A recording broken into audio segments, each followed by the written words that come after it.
Dear students, आज हम लोग स्वव्रत लेखन के बारे में चर्चा करेंगे। स्वव्रत लेखन क्या है और इसको कैसे लिखना है, इसकी जानकारी इस वीडियो में आपको मिलेगी।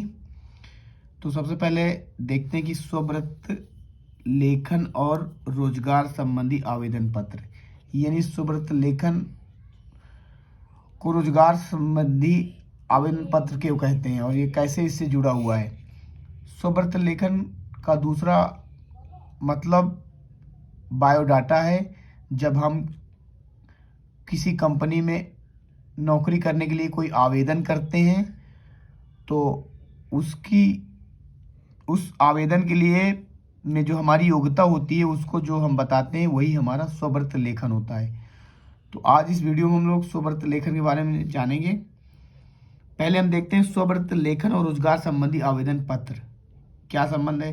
तो मनुष्य एक सामाजिक प्राणी है। जीवन में उसे कई क्षेत्रों में संपर्क करना पड़ता है। यह संपर्क वह वैयक्तिक और पत्रों के माध्यम से करता है। कई क्षेत्रों में ऐसे भी हैं जहां यह काम उसे पत्र के माध्यम से करना पड़ता है। ऐसे कई क्षेत्र जैसे संस्थान जहां वह रोजगार चाहता है। विभिन्न कार्यालय आदि रोजगार प्राप्त करने के लिए व्यक्ति को आवेदन पत्र करना पड़ता है। आवेदन करते समय उसे संपूर्ण व्यक्तित्व एवं शैक्षिक योग्यता की जानकारी प्रस्तुत करनी होती है। इसके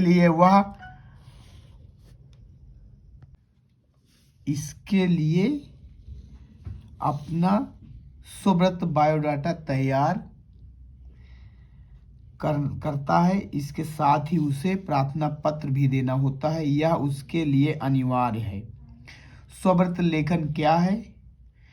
स्वव्रत का तात्पर्य यह है अपना व्रत लिखना या अपना वृत्तांत कहना। वृत्तांत का एक अन्य अर्थ अपनी आप बीती भी होता है, किंतु स्वयं अपने बारे में संक्षिप्त रूप से आवश्यक सूचना प्रदान करना ही स्वव्रत लेखन कहलाता है।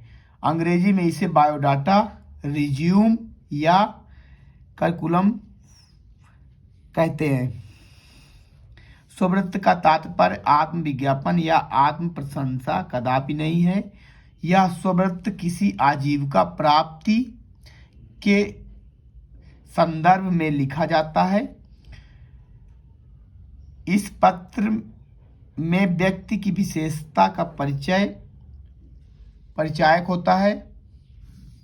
आजकल जीविकोपार्जन के अतिरिक्त भी कुछ अन्य उद्देश्यों के लिए स्वव्रत में किन किन बातों का समावेश होना चाहिए।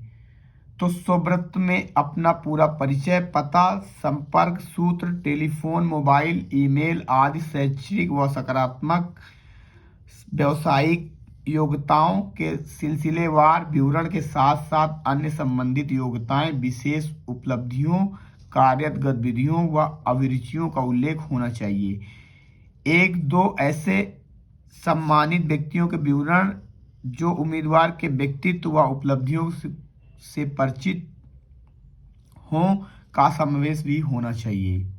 यानी दोस्तों, उसमें जब स्वव्रत लेखन लिखोगे तो उसमें आपका परिचय होगा पूरा और उसमें आपने अब तक कितनी शैक्षिक योग्यता हासिल किया है इसके बारे में उसमें जानकारी होगी।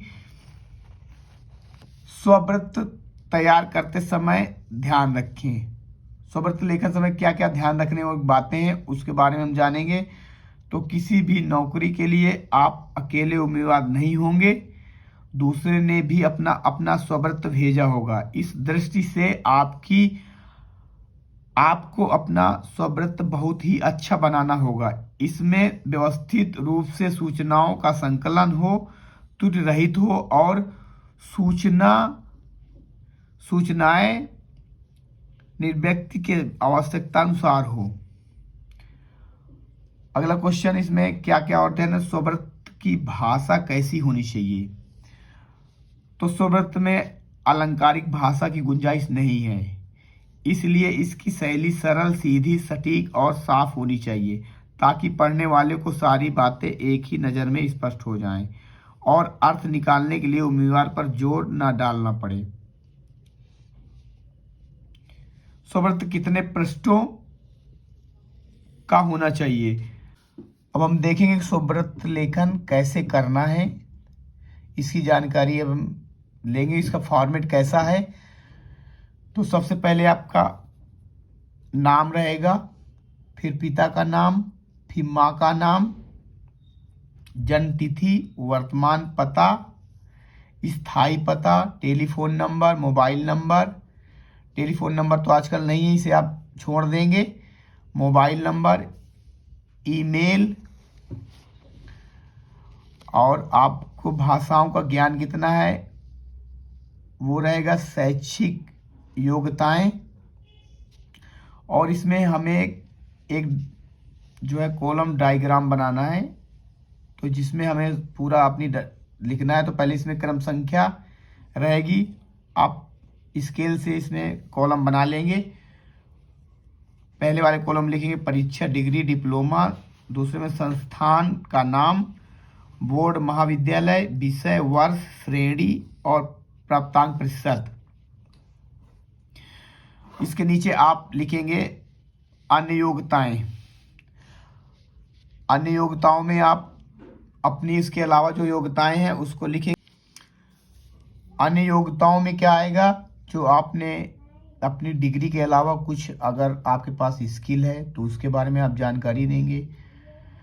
उपलब्धियां, जो आपने कहीं बाहर से कुछ अचीवमेंट प्राप्त किया है उसकी जानकारी। और कार्य के अलावा अगर आपने कहीं काम किया है उसका अनुभव, वो अनुभव लिख देंगे। और इसके अलावा सम्मानित व्यक्तियों का विवरण जो मेरे व्यक्तित्व और उपलब्धियों से परिचित है, यानी कि इस तरह का आप अंडरटेकिंग लिख देंगे। और इसके बाद आप नीचे लिखेंगे, मैं यह लिखित घोषणा करता हूं कि मेरे द्वारा प्रदत्त उपरोक्त सभी सूचनाएं मेरे ज्ञान और विषय के आधार पर सत्य और पूर्ण हैं।